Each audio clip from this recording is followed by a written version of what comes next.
Not too long ago, I did a video on this Spear load-bearing vest, I think it's the SLCS system, and it's a really interesting system. And some of the comments coming back were interesting because there's some guys that um, that I know and that commented on it that I was surprised they'd never seen it. And evidently, it didn't get a lot of views. I think it came in at a time when the industry was just really starting to get hot and rock, and a lot of new designs coming out. So I just don't know that this one got a lot of use. I don't know that there was anything bad about it. I think that there was just a lot going on. And I like it a lot. I think it's really neat. And I've been wearing it around a little bit. So the one real interesting thing about it was these inserts that could go in to make a little bit of a buoyancy to it, not just padding, which at first I thought this was just padding in here, but it's actually a buoyancy device, so that possibly, and it's not going to hold a guy up like, say, a life jacket will, but the idea was that it might offset some of the weight of the gear, and that really could help a lot if suddenly you were waterborne, or maybe your method for getting onto the X was from some waterborne delivery system. So I live on the water, and I think it would be really interesting to have some gear that would help you offset that should you end up in the water. So, and this is an embarrassing funny story. I went looking for this, and I hit my favorite surplus store, and I actually now this piece here is in here. I found it. You can open it up, the zipper opens, and you can pull that out. But I found this piece. I mean, within like 15 minutes of being at my favorite surplus store.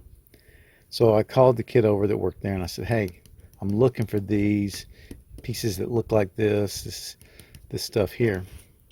And so I'm carrying it around, looking at gear, and I laid it down to look at something, and I looked, and it was gone, and I couldn't find it. And I was looking and looking, and where the heck did it go? And this little piece, and it's not that big. I mean, it fits right in here. But this little piece had fallen down between two large pieces of furniture that they like store counter furniture, and was wedged way down. And so I grabbed something trying to get it out, and I couldn't. And I tried and tried. I could barely see it. And at the end of the day, I couldn't get it out again. Don't know what they were going to charge me for it. There wasn't a price on it. I couldn't get it out. I was embarrassed. And I just left it there. And I imagine if I changed my mind and I want to bring a long metal 3-foot or 4-foot ruler, I could probably get it out. It'll still be there because you wouldn't know it was there. But I had a chance to examine it, and I've got to be honest, I wasn't that impressed. It's not a very thick piece, and it's just a foam, some sort of, I assume, closed cell, open cell, some sort of foam. And so what I've decided to do is I'm going to try to recreate these pieces instead, using a tried and true military style sleeping pad. So here's the one piece I do have, and like I said, it just seems to be foam, very, very similar to this foam right here.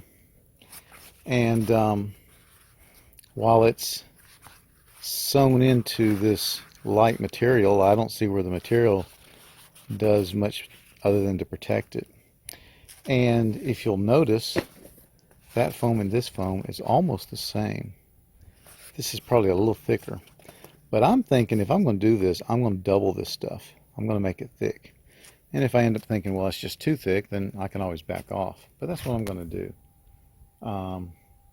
So let's get to it. Okay, I got the first piece in the back. That went fairly easy because it's almost a square.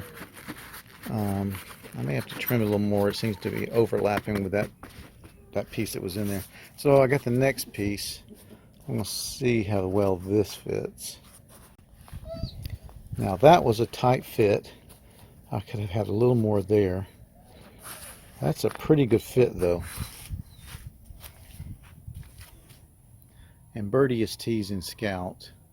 Scout cannot stand Birdie, and Birdie knows it. Scout, no, leave her alone. So there it is, all done. I've got padding in all the padded places, and kind of interesting. Let's see how it feels. All right, got it on. Don't have any weight in it, but let's see. It doesn't look bad. I mean, it doesn't really poke out like you're wearing a life jacket, you know. And I think, well, could I add another layer? I don't think so. I just don't think it's built to have any more layers to it. Let's see if I can prop this up and move back a little bit. Okay, so it really, I don't think it would hinder anything having those pads in there. It certainly would probably be a little more comfortable with all the gear. But the question is it really going to do anything as far as buoyancy?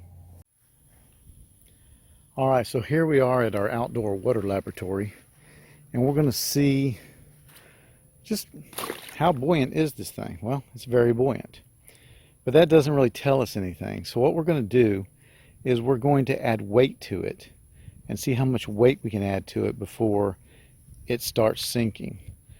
So I have a variety of weight here. The problem is I have 3-pounder, 1-pounders, half-pounders, and then I have this big 15-pounder. I hesitate to put the 15-pounder on because I feel like it's just going to sink. But so we'll start out. Let's see, we have 3, 4, 5, 6, 7 pounds we can put on. All right, so there's 8 pounds sitting on top of the load-bearing vest with the flotation panels inside, and they are supporting it. Let's see what 10 pounds will do.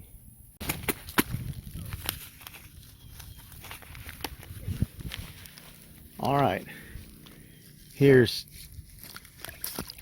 well, it looks like it dropped. That's not a good representation.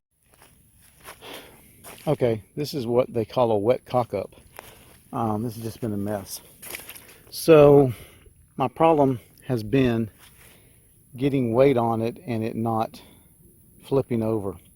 So what I've done, and you will notice it is floating above the bottom of the pool, and there's some of it sticking out. So it is floating 10.5 pounds.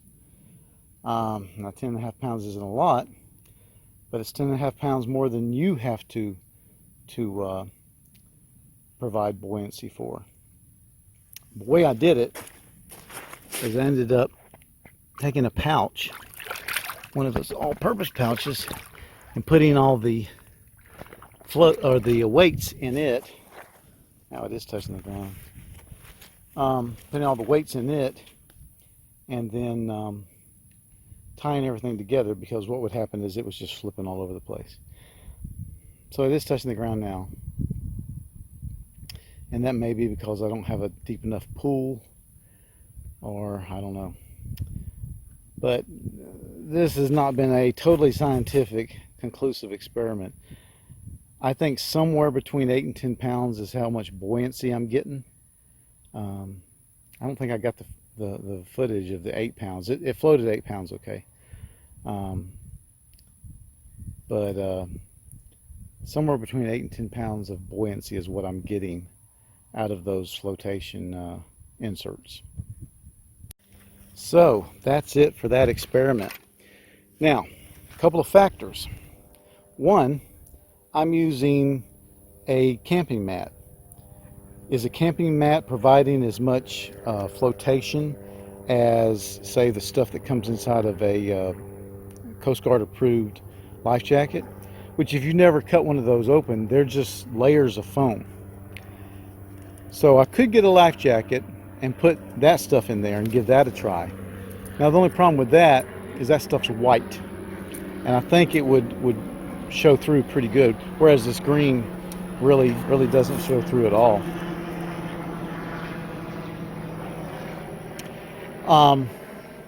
But I could do that because I do not know, and maybe somebody out there does, what kind of flotation or buoyancy that pad offers versus an actual Coast Guard approved pad. So maybe I'll do that. Maybe I'll cut open a life jacket and use those for inserts and see if I get more buoyancy out of it, and then deal with the tactical side of it shining through white at a later date. But as I said, I had put this GP pouch on the back of it and filled it with weights, and I feel like it's holding between 8 and 10 pounds of buoyancy. If anybody's got an idea for a better test than that, let me know. And I may do the Coast Guard approved thing instead and see where that takes us. But right now I'm going to go hang all this stuff up and let it dry. Hey, thanks for watching.